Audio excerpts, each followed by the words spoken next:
Is this some kind of sick joke? The man in the expensive suit snapped, slamming his palm onto the formica tabletop hard enough to send the silverware clattering. The sharp crack sliced through the diner's soft background chatter like a gunshot. Drawing every eye in the room, in the middle of the sudden silence, stood a young waitress, barely 19. Her hands shaking so badly that the coffee pot clinked against the edge of a ceramic mug. Tears were already forming in her wide, frightened eyes.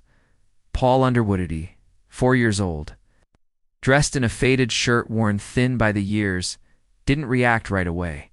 He kept his gaze on the plate of scrambled eggs before him, his fork frozen halfway to his mouth. Across the booth, his 10-year-old granddaughter Sarah stopped chewing and stared in alarm.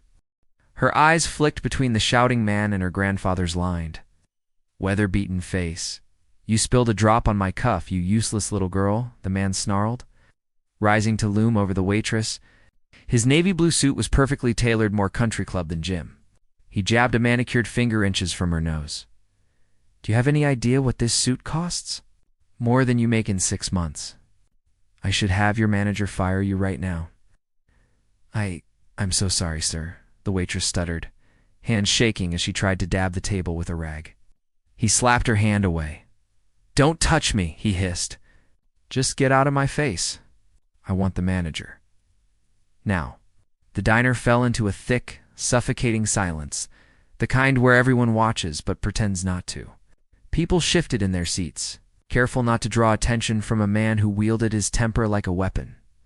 Across the table, 10-year-old Sarah reached out and wrapped her small hand around Paul's.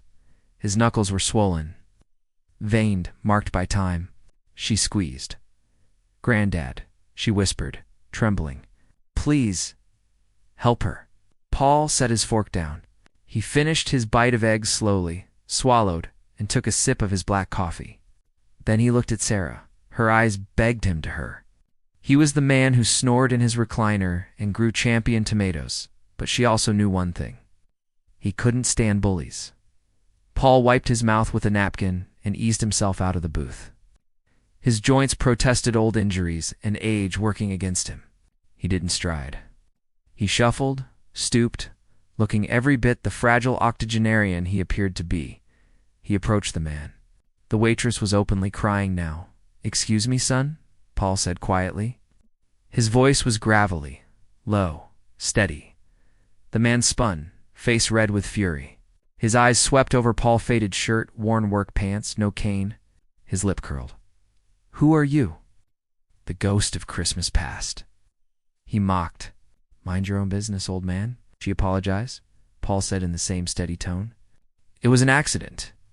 "No need to shame the girl," the man barked a laugh. "Shame her? I'm teaching her about competence. Something you probably forgot when you went senile. Go sit down and eat your soft food before I buy this place and toss you out too." Paul didn't blink. He stepped forward, blocking the waitress from view. "I'm asking you nicely. Sit down. Finish your meal. Leave the girl alone." The man stepped closer, towering over him. "You're asking me? Or what? What are you going to do, Grandpa? Hit me with your walker?" The manager, sweating, panic trudged over. "Mr. Henderson, please. What's going on?"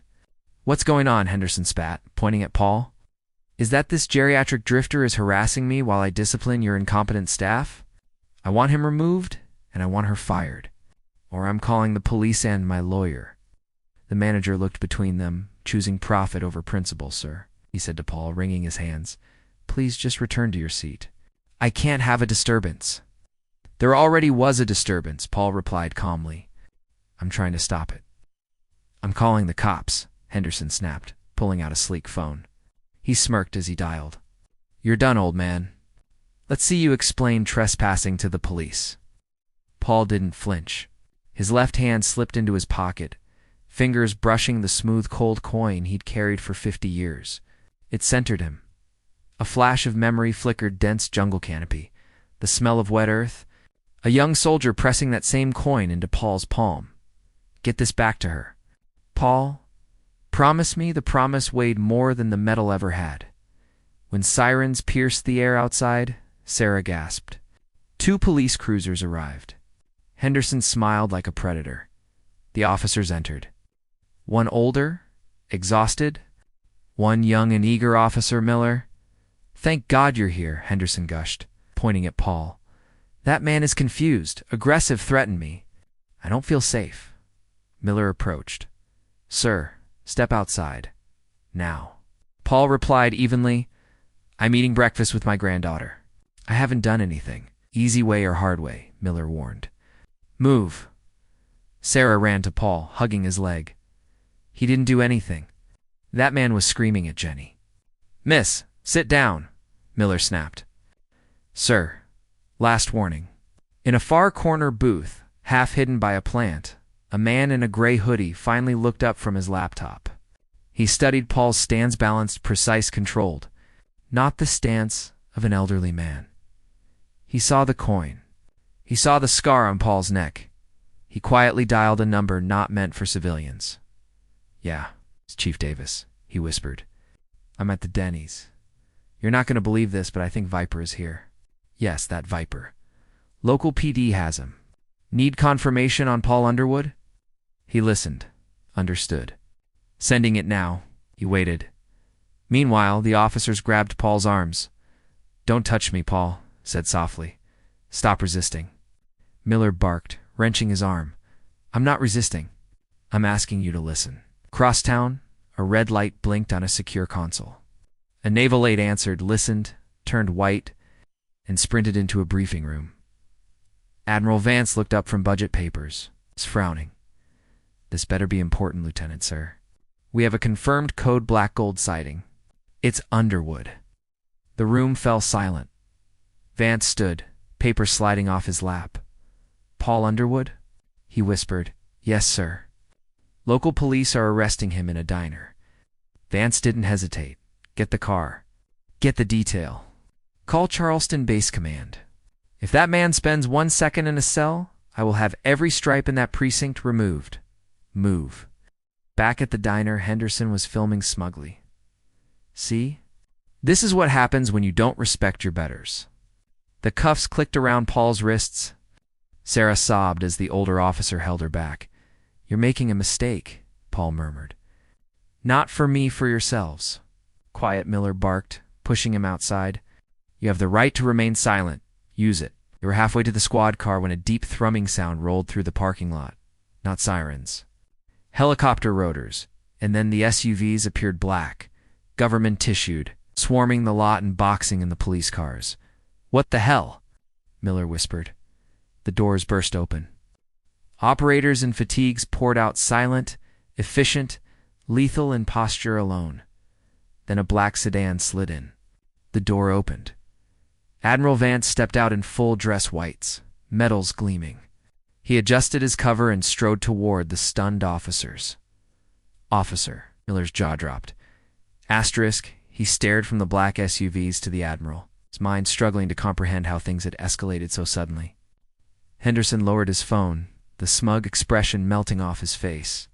Who is this? He muttered. Admiral Vance stopped 3 feet from Officer Miller. He didn't spare Miller a glance. His eyes were locked on the handcuffed old man. Vance's face was expressionless, carved from stone. But his eyes glimmered.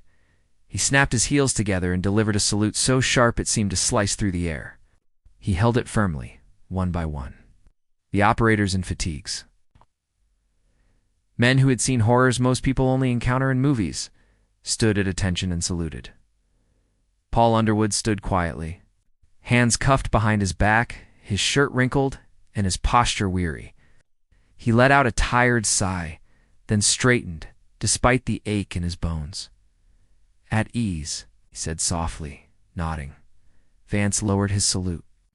Then he slowly turned his gaze to Officer Miller. When he spoke, his voice was low, steady, and terrifyingly controlled. Officer. You are detaining Master Chief Petty Officer Paul Underwood. You have exactly 3 seconds to remove those restraints before you are arrested for committing treason against a national treasure. Miller fumbled with the keys. His hand shaking so wildly he dropped them twice before finally unlocking the cuffs. Paul rubbed his wrists. Henderson, sensing the shift, but too proud to accept it, stepped forward. Hold on. I don't care who his buddies are. That man assaulted me. I'm a taxpayer. Vance turned sharply, fixing him with a look normally reserved for something you scrape off a boot. Chief Davis, the quiet man from the booth, walked out of the diner. Flashing a federal badge, sir, he said to Henderson. We have witnesses confirming you started the confrontation, filed a false police report, and caused a public disturbance. False report. He was menacing, Henderson sputtered. Vance stepped in close, invading Henderson's space, just as Henderson had done to Paul earlier. You don't know the meaning of menacing, son, Vance said. The man standing there is the reason you get to wear that suit and yell at teenage girls. He is the architect of Operation Silent Thunder. He swam 3 miles through hostile waters with a bullet in his lung to save his squad. He's been awarded the Navy Crosswise. He is a quiet professional. And you're just a loud mistake. He turned to the police sergeant who had just arrived. Sergeant, remove this man. If he's not charged with filing a false report within the hour, I'll be calling the governor. Are we clear? Crystal, the sergeant replied. Mr. Henderson. You're coming with us. Henderson was led away, protesting weakly. The crowd that had gathered broke into thunderous applause cheers. Whistles and clapping that filled the street. Sarah ran to Paul, burying her face in his stomach. Paul stroked her hair with a trembling hand. It's all right, sweetheart. It's all right. Admiral Vance approached Paul and didn't offer a handshake, he offered a hug. The gleaming white uniform pressed against Paul's worn shirt. We thought we lost you, Vance murmured, voice thick. You disappeared. I just wanted some peace, Thomas, Paul replied, using the Admiral's first name. Wanted to grow my tomatoes? You can't hide forever, Viper, Vance said with a small smile. Paul glanced toward Jenny, the young waitress in the diner doorway, still frozen, clutching her rag. He walked over with Vance at his side and pulled a heavy bronze coin from his pocket. You did good today, Paul told her gently. You kept your dignity.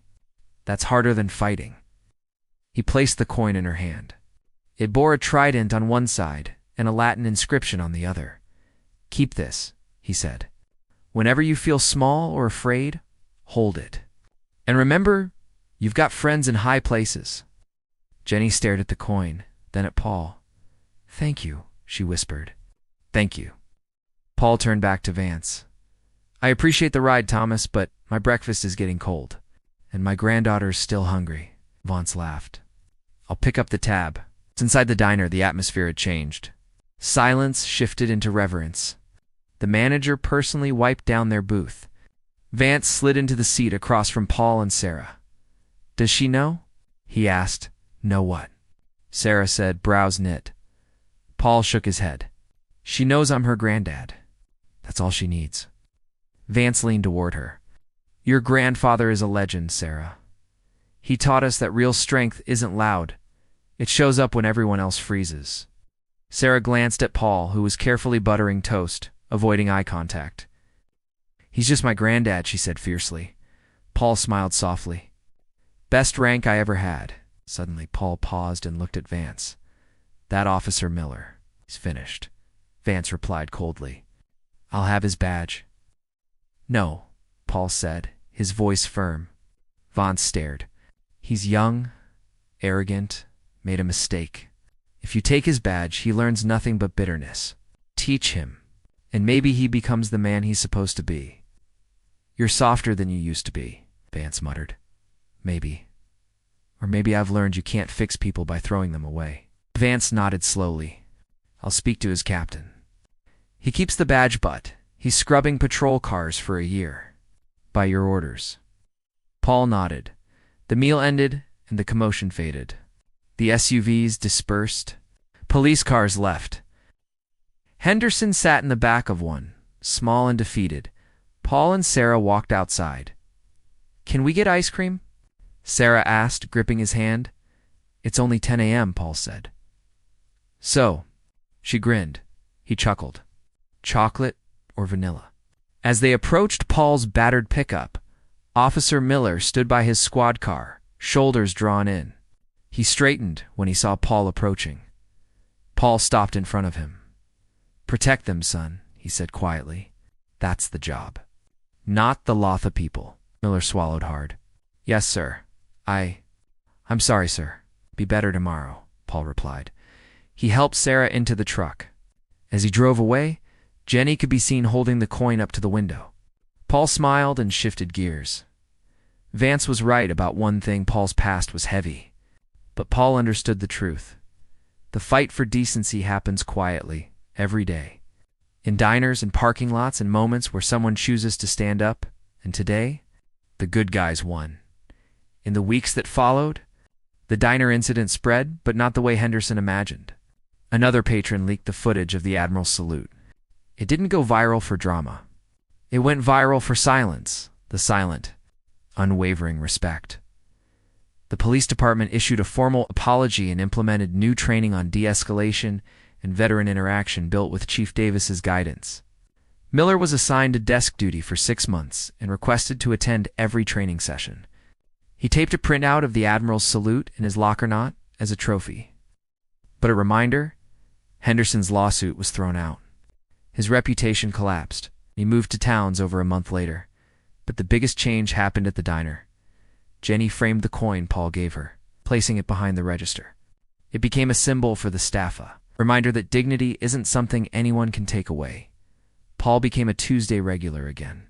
He refused special treatment, though the kitchen always slipped an extra slice of bacon onto his plate.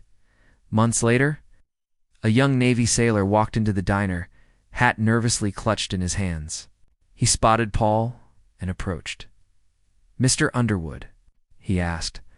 "Just Paul," the old man replied. "I almost quit basic training," the sailor admitted.